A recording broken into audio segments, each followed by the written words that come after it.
Okay, हमने previous class में SR flip flop पढ़ा था और क्लॉक्ड SR फ्लिप फ्लॉप पढ़ा था। अब हम पढ़ने जा रहे हैं SR flip flop using NAND gate.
ये ऐसा फ्लिप फ्लॉप है NAND गेट के साथ।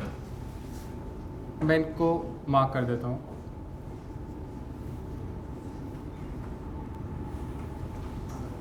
अब हम जो NAND गेट A और B है उन दोनों को कनेक्ट करेंगे साथ में एक क्लॉक पल्स के। ऑफ कोर्स यहाँ पर भी क्रॉस कपलिंग कंडीशन होगी ही होगी। तो C का जो इनपुट है वो D का आउटपुट होगा और D का जो इनपुट है वो C का आउटपुट होगा। और यहाँ पर आउटपुट्स हैं Q और Q बार। Okay, remember S R flip flop using NAND gate में S यहाँ पर होता है और R यहाँ पर। हमें पता है क्लॉक पल्स कैसे काम करती है और ऐसा फ्लिप फ्लॉप कैसे काम करता है प्रीवियस क्लासेस से। अब हम देखेंगे S R flip flop using NAND gate कैसे काम करता है। अगर हम पहला इनपुट डालें S1 और R0, ऑफ कोर्स हमें पता है पहले वाली क्लास से कि क्लॉक पल्स हमारी 1 ही रहेगी in order to move the circuit, ताकि सर्किट प्रॉपरली काम कर सके और सर्किट वर्किंग कंडीशन में रहे। तो हम क्लॉक पल्स को 1 लेंगे। अब हम NAND गेट के ट्रुथ टेबल से देख सकते हैं कि अगर कोई भी इनपुट 0 है तो जो आउटपुट है वो है 1, पर यहाँ पर इनपुट 1 और 0 है तो जो आउटपुट आएगा वो आएगा 1, और जो इनपुट 1 और 1 है आउटपुट आएगा 0। अब हम देख सकते हैं कि अगर कोई भी इनपुट 0 है तो आउटपुट आता है 1। सो अगर इनपुट 0 है तो आउटपुट आएगा 1। ये आउटपुट इनपुट है D का। सो 1 और 1 आउटपुट देते हैं 0। इस कंडीशन को सेट कंडीशन कहते हैं। टेबल फ्लिप फ्लॉप का सेम है। ऐसा flip flop first condition set condition S1 R0 lays out output 1 and 0, the condition is set condition। अब अगर हम S को चेंज करके 0 पे लाते हैं तो 0 और 1 आउटपुट जो आता है वो आता है 1। और हम देख सकते हैं कि पुरानी वैल्यूज़ रिटेन थी, तो 1 और 0 आउटपुट आता है 1 और 1 और 1 आउटपुट आता है 0। इसका मतलब ये सेकेंड कंडीशन हो गई नो चेंज वाली। जब हम R की वैल्यू चेंज करके 0 से 1 करेंगे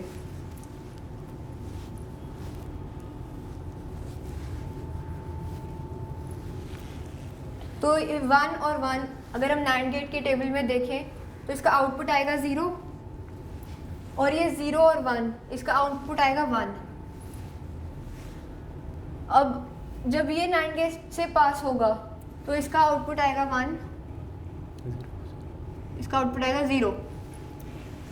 ये इसका इनपुट है तो ये 0 0 आउटपुट हमारे को देगा 1। हम देख सकते हैं कि इसका आउटपुट Q0 है, Q बार 1 है। That is the reset condition for the SR flip flop. जब हम R की वैल्यू चेंज करते हैं 1 से 0 में, तो हम देखेंगे ये 1 ये 0। NAND गेट के टेबल से अगर हम देखें इसको कंपेयर करते हैं तो इसका आउटपुट आएगा 1 और ये भी 0 और 1 है तो इसका भी आउटपुट 1 है। सिंस वैल्यूज़ यहाँ पर रिटेन हो रही हैं तो जो आउटपुट है वो भी सेम रहेगा। ये इसमें वही नो चेंज वाली कंडीशन आ जाएगी।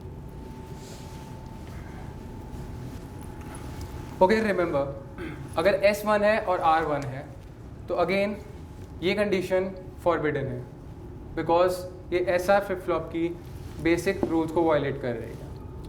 क्योंकि अगर 1 और 1 आएगा तो जो आउटपुट होंगे NAND गेट से वो होंगे 0 और 0, तो जो आउटपुट आएंगे वो दोनों सेम होंगे, पर एक्चुअल में ये पॉसिबल नहीं है क्योंकि वो आपस में कॉम्प्लीमेंट होने चाहिए। सो 1 और 1 अगेन फॉरबिडन स्टेट है। अब जैसा कि हमने देखा 1 और 0 set, 0 0 no change, 0 1 reset, 0 0 no change और 1 और 1 फॉरबिडन। हम देख सकते हैं कि हमारे जो आउटपुट्स हैं वो सिर्फ दो कंडीशन में ही बदल रहे हैं, एक सेट कंडीशन और एक रीसेट कंडीशन। तो क्यों ना एक काम करा जाए, बजाय के दो इनपुट डालने के सिर्फ एक इनपुट डाल दिया जाए। तो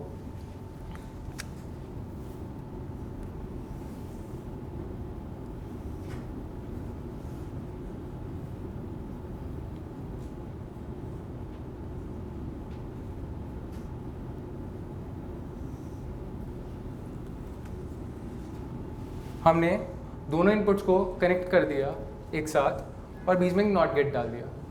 अब ये नॉट गेट का काम क्या है, अगर सपोज D की वैल्यू 1 हो तो यहाँ पर इनपुट जाएगा 1 और नॉट गेट 1 को बदल कर 0 में कन्वर्ट कर देगा। तो हम देख सकते हैं कि वैल्यूज़ वही रही, और इन केस हमने यहाँ पर 1 की जगह D डाला 0, तो यहाँ पर जो इनपुट जाएगा वो जाएगा 0 और नॉट गेट 0 को चेंज कर देगा 1 में। अगेन वैल्यूज वही रही। अब 1 अगर D 1 है तो Q 1 आता है, Q बार 0 आता है, और D 0 है तो Q 0 आता है और Q बार 1 आता है। सेट और reset condition D flip flop में।